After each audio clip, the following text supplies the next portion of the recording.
Okay, so let's start from the beginning. What is your name and what is your story? The one you just told me. My name is Rose Eckhoff, and I'm from a little town in Florida called Leesburg. It's about 72 miles from Cape Canaveral. And back in 1969, I was babysitting. I was 12 years old, and I was babysitting for my parents' best friend's kids. And they came home, and it was about midnight, and they sent me home in a cab. And they lived about 2 miles or so out of town on a country road.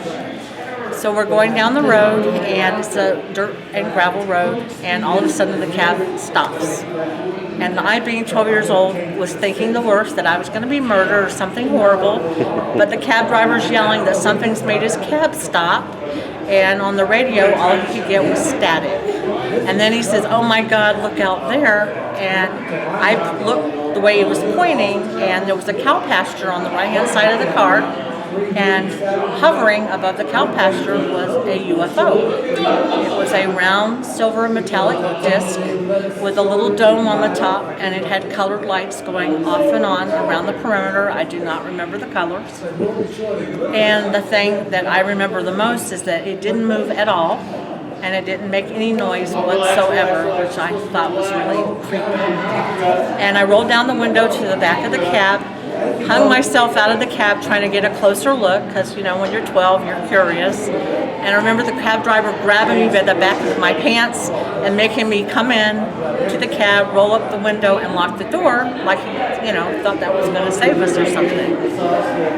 So we're talking for a few minutes. He's freaking out, not knowing what to do, and all of a sudden some sparkly stuff came out from underneath the UFO flying saucer. And then it just shot straight up in the air and was gone instantly. As soon as it was gone, he could start the cab again, and the CB radio worked, and he could talk to the cab company. So in those days, you could patch into the phone lines with the CB. I don't know how you do that, but I know that can be done. And he called my dad's phone number, because the cab driver was like, "What should I do?" And I'm like, "Call my dad, call my dad."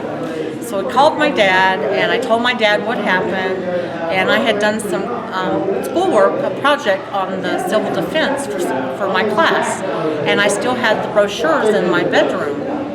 So I told my dad, call the civil defense, because they're supposed to be like what Homeland Security is now. They're supposed to protect us. So my dad said he would do that, and I was taught never to lie. So my dad did believe what I said, and then by the time we got home, it was probably an hour or so later. I don't remember the exact time. I know we got home a lot later than we should have, because So you got I was a little missing time. That's what you say? Apparently. I don't know how long. It was only 2 miles to get from where I was babysitting to get home, and we were over an hour later than we should have been. It was around 2 o'clock when we got home, and I left a little after midnight, so it was at least an hour. So we get to my house, and the cab driver came into the house with me, and the phone was ringing, and it was the civil defense calling back, and they told my father it was a strayed satellite. Well, he and I both know there's no way, that doesn't happen. But we didn't talk about it. The cab driver left. We went to bed, and the next day was a Saturday, and 2 men showed up at our front door. And they knocked on the door, and it's kind of strange to think about it now, but they had black suits on, black sunglasses, and black hats. And I didn't think anything of it, because I'm a kid. And they showed NASA credentials, that they were with security from NASA. And they asked all these questions about what I had seen. And all of a sudden they looked at me and they went, "You're burned." And I said, "What?" And my face and my neck and my hands were all pink, like I had a sunburn. And I had not had a sunburn at all when I went to babysit the night before. And they looked at my father and looked at me and said that we were not to talk about what we had seen, and that if I did talk, that he would put my father in jail. And that freaked my dad out. He was just like, "What have you gotten yourself into?" And I was crying because, the guy kind of scared me then. He was talking about putting my dad in jail. So the 2 gentlemen left, and we kind of didn't discuss it the rest of the day. My dad just didn't want to talk about it. So next day was Sunday morning. We usually went to church, but my dad said, no, we're not going to church. You're going to take me out to where you saw this thing. So I took him out to the cow pasture, and in the cow pasture were 3 round burnt holes. And if you had taken a tape measure, it would have made the shape of it like a triangle, but they were round holes and they were burnt pretty deep into the ground. And my dad looked at me and he says, I believe everything you told me. I believe what you saw, but we're good Americans and we're going to do what NASA told us to do. And then he wouldn't talk about it again. So several years later, before he passed away, all of a sudden he brought the topic up. He wanted to talk about the UFO sighting. And he told me, and I did not know this before, that he had made several phone calls that following Monday trying to find out who had shown up at our house. NASA denied it. He called the CIA. They denied any knowledge of it. He called the FBI. He called the Florida governor's office. And I think he even called the Air Force. And they all denied knowing anything.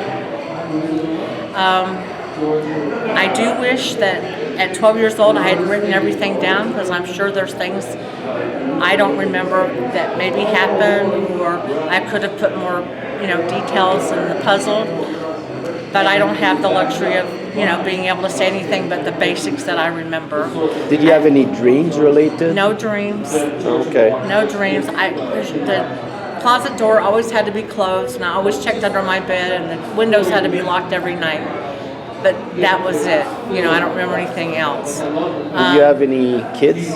No children. I can't have kids, and I've had some skin cancer problems, and they've been removed. My parents didn't know anything about any of the UFO organizations during that time, so none of them were contacted. I don't remember anything being in the newspaper.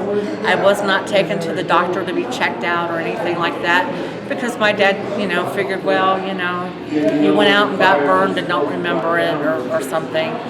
And it was just kind of dropped. So that's kind of my big story. Thank you very much. Thank you so much.